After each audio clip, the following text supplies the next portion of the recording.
Guys, so ഇന്നത്തെ വീഡിയോയിൽ നമ്മൾ ഡിസ്കസ് ചെയ്യാൻ പോകുന്ന ടോപ്പിക് എന്ന് പറയുന്നത് Calicut university second semester commerce and management paper ആയിട്ടുള്ള AC കൊമേഴ്സ് മാനേജ്മെൻറ്റ് പേപ്പറിലെ the gift of the Magi എന്ന് പറയുന്ന O. ഹെൻറി എഴുതിയിട്ടുള്ള ഒരു ഷോർട്ട് സ്റ്റോറിയാണ്. ഓക്കെ, അപ്പോൾ ഈ ഷോർട്ട് സ്റ്റോറിനെ കുറിച്ച് പറയുകയാണെന്നുണ്ടെങ്കിൽ നമുക്ക് O. ഹെൻറിനെ കുറിച്ച് ആദ്യമായിട്ട് പറഞ്ഞിട്ട് തുടങ്ങാം. So O. ഹെൻറി എന്ന് പറയുന്നത് ഒരു അമേരിക്കൻ ബോൺ റൈറ്ററാണ്. സോ നമ്മൾ ന്യൂയോർക്ക് സിറ്റിയിൽ ജനിച്ചു വളർന്ന് സാധാരണക്കാരുടെ റൊമാൻസിനെ കുറിച്ചിട്ടും അതേപോലെ തന്നെ സാധാരണക്കാരുടെ ജീവിതത്തെ കുറിച്ചിട്ടൊക്കെ കൂടുതലായിട്ട് എഴുതിയിരുന്ന ഒരു റൈറ്ററായിരുന്നു നമ്മളുടെ O. ഹെൻറി എന്ന് പറയുന്നത്. അതേപോലെ തന്നെ നമ്മൾ മൂപ്പരുടെ റൈറ്റിങ്സിലൊക്കെ നമുക്ക് ടച്ച് ഓഫ് ഹ്യൂമർ കാണാനായിട്ട് പറ്റും. ഒരു ഹ്യൂമറസ് വേ ഓഫ് റൈറ്റിംഗ് നമുക്ക് O. ഹെൻറിയുടെ റൈറ്റിങ്സിൽ കാണാനായിട്ട് കഴിയുമെന്നുള്ളതാണ് പറയുന്നത്. ഓക്കെ, സോ എന്താണ് റൂറലിലെ ഓർഡിനറി ക്യാരക്ടേഴ്സിനെ എടുത്തിട്ടായിരുന്നു O. ഹെൻറി റൈറ്റിങ്സ് നടത്തിയിട്ടുണ്ടായിരുന്നു. അതന്നെയായിരുന്നു O. ഹെൻറിയുടെ ഏറ്റവും വലിയൊരു ഫീച്ചർ എന്ന് പറയുന്നത്. So in the story the gift of the Magi means magician അല്ലെങ്കിൽ ഒരു മാന്ത്രികൻ എന്നൊക്കെ പറയില്ലേ എന്ന മീനിങ് ആണ് മജായ് എന്നുള്ള വേർഡിന് ഇതിൽ വന്നിട്ടുള്ളത്. സോ നമുക്ക് ഈ സ്റ്റോറിയുടെ സമ്മറി ഒന്ന് ലൈൻ ബൈ ലൈൻ ഡീറ്റെയിൽ ആയിട്ടൊന്ന് വായിച്ചു നോക്കാം. Okay, the story begins the day before Christmas with a young woman named Della sitting at home counting her savings. So ഒരു ക്രിസ്മസ് ഈവില്, ഒരു ക്രിസ്മസിന്റെ തലേ ദിവസത്തെ ഒരു ഈവനിങ്ങിലാണ് നമ്മുടെ സ്റ്റോറി ആദ്യമായിട്ട് തുടങ്ങുന്നത്. ഡെല്ല എന്ന് പറഞ്ഞ ഒരു പെൺകുട്ടി എന്ത് ചെയ്യാണ്, അവളുടെ കയ്യിലുള്ള ഏർണിങ്സ് ഒക്കെ അതുവരെ സമ്പാദിച്ചിട്ടുള്ള സമ്പാദ്യങ്ങളൊക്കെ എന്ത് ചെയ്യാണ്, കൗണ്ട് ചെയ്തുകൊണ്ടിരിക്കുകയാണ്. നമ്മൾ ചെയ്യാറല്ലേ, ഇപ്പം നമ്മളെ നമ്മൾ പറയാ തൊണ്ടൊക്കെ ഉണ്ടാവുമല്ലോ, തൊണ്ട് ഹുണ്ടിക എന്നൊക്കെ പറയാറുണ്ട്. അതൊക്കെ എന്ത് ചെയ്യാറുണ്ട്, നമ്മൾ പൊട്ടിച്ച് നോക്കാറുണ്ട്. സോ പൊട്ടിച്ച് നോക്കുന്ന പോലെ എന്ത് ചെയ്യാണ്, തൻ്റെ അതുവരെയുള്ള സേവിങ്സ് ഒക്കെ ഇങ്ങനെ ഇരുന്ന് എണ്ണി നോക്കാണ് നമ്മളുടെ ഡെല്ല എന്ന് പറയുന്ന പെൺകുട്ടി. The home she lives in her with her husband Jim and it is a cheap furnished rental apartment. So Della എന്ന് പറയുന്ന പെൺകുട്ടി ആരപ്പോൾ താമസിക്കുന്നത്, ജിം എന്ന് പറയുന്ന തൻ്റെ സ്വന്തം ഭർത്താവിൻ്റെ ഒപ്പമാണ് ഡെല്ല താമസിക്കുന്നത്. അവർ താമസിക്കുന്നതോ ഒരു ചീപ്പായിട്ടുള്ള വളരെ മോശം അവസ്ഥയിലുള്ള ഒരു അപ്പാർട്ട്മെന്റിൽ, ഒരു റെന്റൽ അപ്പാർട്ട്മെന്റിലാണ് അവർ താമസിക്കുന്നത്. When they first moved in, Jim was earning more money, but the couple has fallen on hard times and now live in poverty. അപ്പോൾ അവരുടെ കല്യാണം കഴിഞ്ഞ സമയത്തൊക്കെ നല്ല ഏർണിംഗ് ഉള്ള നല്ല ശമ്പളമൊക്കെ ഉള്ള ഒരാളായിരുന്നു നമ്മളുടെ ജിം എന്ന് പറയുന്നത്. പക്ഷേ ഇങ്ങനെ ജീവിതം മുന്നോട്ട് പോയിക്കൊണ്ടിരിക്കുമ്പോൾ എന്ത് ചെയ്യാൻ തുടങ്ങി, അവർക്ക് ദാരിദ്ര്യത്തിന്റെ വക്കിലേക്ക് അവർ വളർന്നു വീഴാനായിട്ട് തുടങ്ങി. ഓക്കെ, ഇപ്പോൾ എന്താണ് അവരുടെ അവസ്ഥ എന്ന് പറയുന്നത്, കുറച്ച് മോശം അവസ്ഥയിലാണ് അവരിപ്പോൾ ജീവിക്കുന്നത്. അപ്പാർട്ട്മെന്റൊക്കെ മോശം അവസ്ഥയിലാണ്, അത്രമാത്രം ശമ്പളമൊന്നുമില്ല ഭർത്താവിന്. എന്നിട്ട് എന്ത് ചെയ്യുന്നുണ്ട്, ഒരു ക്രിസ്മസിന്റെ തലേ ദിവസം ഡെല്ല അവളുടെ മണി ഇരുന്ന് കണക്ക് കൂട്ടുന്നുണ്ട്. Della has been putting money aside after buying grocery for many months. She is sad and anxious because despite her efforts, she has not saved enough money.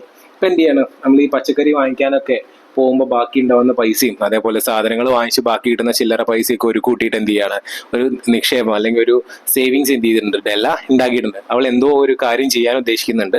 പക്ഷെ എന്താണ്, അവൾ സ്വരൂപിച്ച ആ പൈസ അതിന് മാത്രം തികയുന്നില്ല, അത്ര ഉണ്ടായിരുന്നില്ല ആ പൈസ. She had been hoping to buy Jim something special for Christmas with her savings.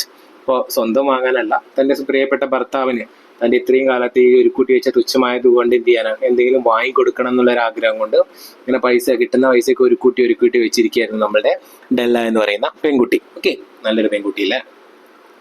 Della begins to cry on a couch as she realizes she does not have enough money to buy Jim a Christmas present. അപ്പോൾ ഈ പൈസ അങ്ങനെ എണ്ണി കഴിഞ്ഞപ്പോൾ വളരെ കുറവായിരുന്നു. അത് അവൻ്റെ ഭർത്താവിന് ഒരു ഗിഫ്റ്റ് വാങ്ങിച്ചു കൊടുക്കാനുള്ള മാത്രത്തിലുള്ള ഒരു പൈസയൊന്നും അത് ഉണ്ടായിരുന്നില്ല. അപ്പോൾ ഇത് കണ്ടപ്പോൾ അവൾക്ക് എന്ത് ചെയ്യാൻ തുടങ്ങി, കരച്ചിൽ വരാൻ തുടങ്ങി. അവൾ കൗച്ചിൽ ഇരുന്നിട്ട് ആ സോഫയിൽ ഇരുന്നിട്ട് എന്ത് ചെയ്യാൻ തുടങ്ങി, തൻ്റെ ഹസ്ബൻഡിന് നല്ലൊരു ഗിഫ്റ്റ് വാങ്ങിക്കാൻ പറ്റില്ലല്ലോ എന്ന് ആലോചിച്ചിട്ട് കരയാനായിട്ട് തുടങ്ങുകയാണ്. ഒരു ക്രിസ്മസ് ഈവിൻ്റെ സമയമല്ലേ, ക്രിസ്മസിന് ഹസ്ബൻഡിന് എന്തെങ്കിലും ഒരു നല്ല ഗിഫ്റ്റ് വാങ്ങിച്ചു കൊടുക്കാമെന്നാണ് ഡെല്ല തീരുമാനിച്ചത്. പക്ഷെ എന്ത് ചെയ്യാണ്, അവൾ ഒരു കൂട്ടി വെച്ച ആ പൈസ തികയാതെ വരികയാണ്. Okay, after she stops crying, Della cleans up her face and looks out the window lost in thought. കുറേ നേരം കരഞ്ഞിട്ട് എന്ത് ചെയ്യണം, ഒരു സമാധാനം ലഭിക്കാനായിട്ട് വിൻഡോയുടെ നമ്മളെ ജനലിൻ്റെ അടുത്ത് പോയിട്ട് പുറത്തേക്കൊന്ന് നോക്കുന്നുണ്ട്. She suddenly catches a glimpse of herself in the dingy mirror on the wall and gets an idea. ഇപ്പം എന്ത് ചെയ്യണം, പെട്ടെന്ന് ഇങ്ങനെ അതിൻ്റെ മുകളിൽ നിന്ന് ഇങ്ങനെ നോക്കുമ്പോൾ അവിടെ നിന്നിരുന്ന ഒരു കണ്ണാടിയിലേക്ക് അവൾക്ക് അവളുടെ മുഖം ഒന്ന് കാണാൻ പറ്റുകയാണ്. സോ പെട്ടെന്ന് എടുത്ത് തിരിഞ്ഞപ്പോൾ അവൾ അപ്രത്യക്ഷമായിട്ട് അവളെ ഫേസ് എന്താണ് ആ കണ്ണാടിയിൽ ഒന്ന് കാണുന്നുണ്ട്. She let's down Har long brown hair and looks at it for A little while.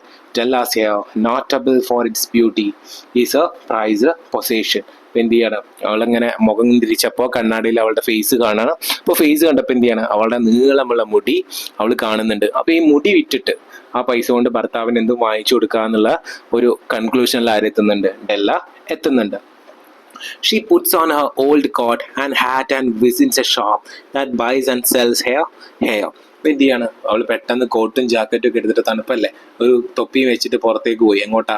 മുടി വിൽക്കുന്ന കടയിലേക്ക്. അവളുടെ മുടി വിറ്റിട്ട് ആ പൈസ കൊണ്ട് ഹസ്ബൻഡിന് ഒരു ഗിഫ്റ്റ് വാങ്ങാനാണ് അവൾ നടക്കുന്നത്. അപ്പം എന്ത് ചെയ്യണം, ആ മുടി വിൽക്കുന്ന കടയിലേക്ക് അവൾ വേഗം നടക്കാൻ തുടങ്ങി. The shopkeeper, Madame Sofronius, agrees to cut and buy Della's hair. അവിടുത്തെ ആ ജീവനക്കാരി മാഡം സൊഫ്രോനി എന്ന് പറയുന്ന ആൾ എന്ത് ചെയ്യാണ്, അവളുടെ മുടി കണ്ടപ്പോൾ തന്നെ ഇഷ്ടമായിട്ട്, നിന്റെ മുടി ഞാൻ എടുത്തോളാം, അതിന് പക്കതായ പൈസയും ഞാൻ തരാമെന്ന് പറഞ്ഞിട്ട് അവളെ മുടി കട്ട് ചെയ്യാനായിട്ട് തുടങ്ങുന്നുണ്ട്. Okay, Della spends the rest of the day going around the city looking for the perfect gift for Jim. His prized possession is a gold pocket watch that has been passed down through his family. അപ്പം എന്ത് ചെയ്യണം, അവിടെ നിന്ന് ആ മുടിയൊക്കെ cut ചെയ്ത് ആ ഒരു ദിവസം ഫുള്ള് അവൻ എന്ത് ഗിഫ്റ്റ് വാങ്ങുന്നുള്ള ഇങ്ങനെ ആലോചിച്ചിട്ട് അവൾ ആ ടൗണിലൂടെ ഫുള്ള് നടന്നു നോക്കണം. അപ്പോഴാണ് ആലോചിക്കുന്നത് ഒരു ഗോൾഡൻ വാച്ച് ഹസ്ബൻഡിന് വാങ്ങിക്കൊടുക്കാം. Okay, she wants to buy him a nice chain to go with it, something special and rare. അപ്പം എന്ത് ചെയ്യണം, അവൻ്റെ കയ്യിൽ ആൾറെഡി ഒരു വാച്ച് ഉണ്ട്. അപ്പം എന്ത് ചെയ്യണം, അതിൻ്റെ ഒരു നല്ലൊരു ചെയിന്, ഒരു ഗോൾഡൻ ചെയിൻ വാങ്ങിക്കൊടുക്കണം, ആ വാച്ചിന് വേണ്ടിയിട്ട് വാങ്ങിക്കൊടുക്കാമെന്നാണ് ഇവള് തീരുമാനിക്കുന്നത്. പോക്കറ്റ് വാച്ച് ഉണ്ടല്ലോ കയ്യിൽ കൊണ്ടു നടക്കുന്നത്, ആ വാച്ചിന്. മീൻസ് നിങ്ങൾ കണ്ടിട്ടില്ലേ, നമ്മളെ ഒരു വാച്ചിൻ്റെ ഷേപ്പിലുള്ള തൂങ്ങി കിടക്കുന്ന ഒരു സാധനം, അതിൻ്റെ അടുത്തൊരു ഈ പള്ളിയിലെ അച്ഛന്മാരുടെ കയ്യിലൊക്കെ ഇടയ്ക്ക് കാണാറുണ്ട്. സാധനം നമ്മൾ കോമ്പസിൻ്റെ ഒക്കെ പോലെ വാച്ച് എന്ന് പറയാറുണ്ട്. അപ്പോൾ ആ വാച്ചിൻ്റെ അറ്റത്തൊരു ചങ്ങല ഉണ്ടാവും.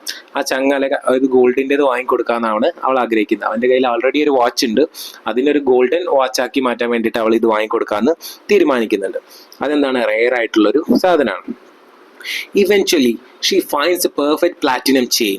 It costs all the money she got from selling her hair, plus most of her savings. Della goes on feeling very excited to give Jim the present. അപ്പം എന്ത് ചെയ്യണം, അവൾ കുറേ നടന്നതിന് ശേഷം ഒരു പ്ലാറ്റിനം ചെയിൻ, അവൻ്റെ ആ കൈ കൊണ്ടു നടക്കുന്ന ആ വാച്ചിനും ഒരു പ്ലാറ്റിനം ചെയിൻ അവൾ വാങ്ങിക്കുന്നുണ്ട്. അവളുടെ മുടി മുറിച്ച പൈസ, അവളുടെ കയ്യിലുണ്ടായിരുന്ന സേവിങ്സിൻ്റെ പൈസ ഒക്കെ ചിലവായി. അത് ഉപയോഗിച്ചുകൊണ്ട് എന്ത് ചെയ്യാണ്, അവളൊരു പ്ലാറ്റിനം ചെയിൻ വാങ്ങിയിട്ട് ഹസ്ബൻഡിൻ്റെ അടുത്തേക്ക് വീട്ടിലേക്ക് പോവാണ്. ഓക്കെ, ജിമ്മിന് പ്രസൻ്റ് ആയിട്ട് കൊടുക്കാൻ വേണ്ടിയിട്ട്. When Della gets home, she tries to style her new haircut as best she can. She worries that Jim will be angry and will no longer think she is pretty. അപ്പം എന്ത് ചെയ്യണം, വീട്ടിലെത്തിയപ്പോൾ മുടി maximum cover ചെയ്യാനും അതിൻ്റെ പുതിയ shape കണ്ടിട്ട് അവനെ ഇമ്പ്രസ് ചെയ്യാനൊക്കെ വേണ്ടി ശ്രമിക്കാനായിട്ട് തുടങ്ങണം അവൾ. അപ്പോൾ അവൾക്ക് പേടിയുണ്ടായിരുന്നു, എന്ത്, അവൾ മുടി മുറിച്ചതിന് അവൻ ചീത്ത പറയുമോ, അവന് ഇഷ്ടാവും എന്നുള്ള കാര്യത്തിലൊക്കെ ഡെല്ലയ്ക്ക് അപ്പോൾ പേടിയുണ്ടായിരുന്നു. When Jim sees Della has cut her hair, he gets a strange look on his face, not knowing what it means. Della goes to him and quickly explains that she sold her hair to buy him a Christmas present. അപ്പോൾ ഇവളെ ഈ മുടിയില്ലാതെ കണ്ടപ്പോൾ തന്നെ ഇവൻ ഞെട്ടിപ്പോവാണ്, എന്താ ചെയ്യേണ്ടതെന്ന് അറിയില്ല.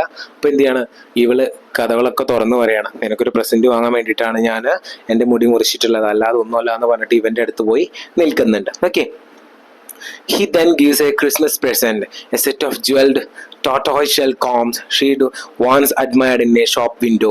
Della allows the present, but she bursts into tears when she realizes she is unable to use Jim's thoughtful gift. അപ്പം എന്ത് ചെയ്യാണ്, അവൻ എന്ത് ചെയ്തിട്ടുണ്ട്, ഇവൾക്ക് വേണ്ടിയിട്ട് ഒരു പ്രസന്റ് വാങ്ങിയിട്ടുണ്ട്. എന്താണ്, ഒരു ടോർട്ടോയ്സ് ഷേപ്ഡ് ആയിട്ടുള്ള, അവൾ കുറേ കാലമായിട്ട് ആഗ്രഹിച്ച് നടക്കുന്ന അവളുടെ മുടിയിൽ ചീന്താനായിട്ടുള്ള ഒരു ചീർപ്പാണ് ആര് വാങ്ങിയിട്ടുള്ളത്, ജിമ്മ് വാങ്ങിയിട്ടുള്ളത്. ഇതും കൂടെ കണ്ടപ്പോൾ അവൾക്ക് എന്ത് ചെയ്യാൻ തുടങ്ങി, പൊട്ടിക്കരച്ചിൽ വരാൻ തുടങ്ങി. കാരണം അവളെ മുടിയില്ലാതെ എന്തിനാ ചീർപ്പ്, ആ മുടി വിറ്റിട്ടാണ് എന്ത് ചെയ്തിട്ടുള്ളത്, ഇവനൊരു പ്ലാറ്റിനം ചെയിൻ ആ വാച്ചിന് വേണ്ടിയിട്ട് വാങ്ങിയിട്ടുള്ളത്. ഇതും കൂടെ കണ്ടപ്പോൾ എന്ത് ചെയ്യാണ്, രണ്ടുപേർക്കും സങ്കടം വരാനായിട്ട് തുടങ്ങുകയാണ്.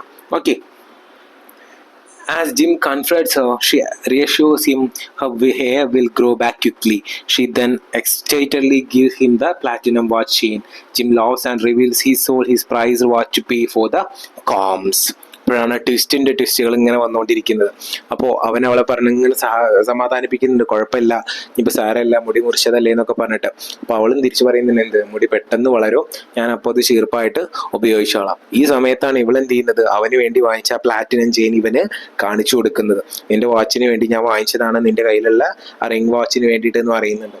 അപ്പോഴാണ് അവൻ ആ സീക്രട്ട് റിവീൽ ചെയ്യുന്നത്, എന്ത്, നിനക്ക് ചീർപ്പ് വാങ്ങാൻ വേണ്ടിയിട്ട് ഞാൻ ഓൾറെഡി ആ വാച്ച് വിറ്റിട്ടുണ്ട്, ഇനി എനിക്ക് എന്തിനാണ് ഈ ചെയിൻ എന്ന് അവൻ ചോദിക്കുന്നുണ്ട്. Okay, The narrator concludes the story by praising the couple for their selfless gift of love, calling them even wiser than the three wise Magi who brought gift to the baby Jesus on the first Christmas Eve. ഇതൊരു mythological സ്റ്റോറിയാണ്. 3 Christmas മജൈസ് എന്തിട്ടുണ്ട്, നമ്മളുടെ Jesus ക്രൈസ്റ്റിന്റെ അടുത്ത് gift ആയിട്ട് വന്നിട്ടുണ്ട്. ആ ഗിഫ്റ്റിനേക്കാളും precious ആയിട്ടുള്ള ഗിഫ്റ്റാണ് ഇവർ പരസ്പരം ചെയ്തിട്ടുള്ളത്. സ്വന്തം തേച്ചിട്ട് എന്ത് ചെയ്യാണ്, മറ്റുള്ള തന്റെ പ്രിയപ്പെട്ടവർക്ക് പ്രിയതമന് വേണ്ടിയിട്ട് ഒരു ഗിഫ്റ്റ് കൊടുക്കാനായിട്ട് എന്ത് ചെയ്യണം, അവര് തയ്യാറാവുകയാണ്. അവൾ എന്ത് ചെയ്യുന്നുണ്ട്, അവളുടെ മുടി മുറിച്ചിട്ട് അവനൊരു വാച്ച് വാങ്ങുന്നുണ്ട്. അവനോ അവന്റെ വാച്ച് വിറ്റിട്ട് അവളുടെ മുടി ചീന്താനായിട്ടുള്ള ഒരു കോമ്പും വാങ്ങിച്ചു കൊടുക്കുന്നുണ്ട്. അപ്പോൾ ഒരു ഓർഡിനറി പീപ്പിൾസിന്റെ ഇടയിലുള്ള ലവ്, റൊമാൻസ് അല്ലെങ്കിൽ അഫെക്ഷൻ ഒക്കെ തുറന്നു കാട്ടിക്കൊണ്ട് ഓ ഹെൻറി എഴുതിയിട്ടുള്ള ഒരു നല്ലൊരു ഷോർട്ട് സ്റ്റോറി ആയിട്ട് നമുക്കിതിനെ കണക്കാക്കാൻ പറ്റും. നിങ്ങൾക്ക് എല്ലാവർക്കും മനസ്സിലായി എന്ന് വിചാരിക്കുന്നു. Thank you.